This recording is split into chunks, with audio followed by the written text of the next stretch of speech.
शहरना जवाहर मैदान खाते नारायण सेवा ट्रस्ट द्वारा आयोजित भावनगर का राजा गणेश महोत्सव निमित्ते त्रीजे दिवसे पण भव्य आरतीનું आयोजन કરવામાં આવ્યું હતું, જેમાં મોટી સંખ્યામાં શ્રદ્ધાળુઓ જોડાયા હતા।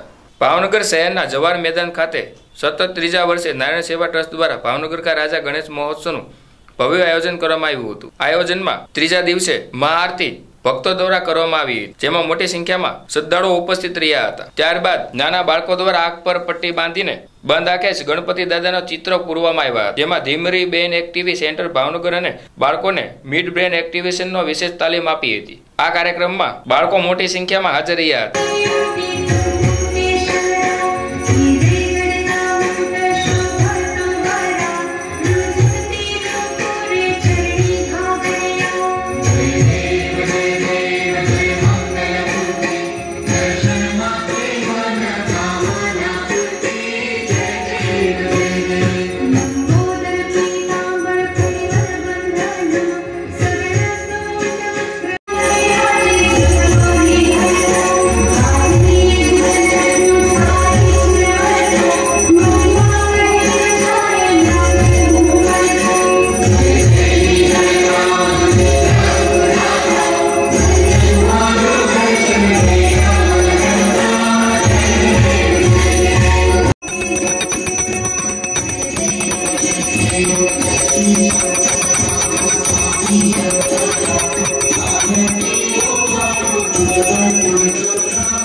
Thank you.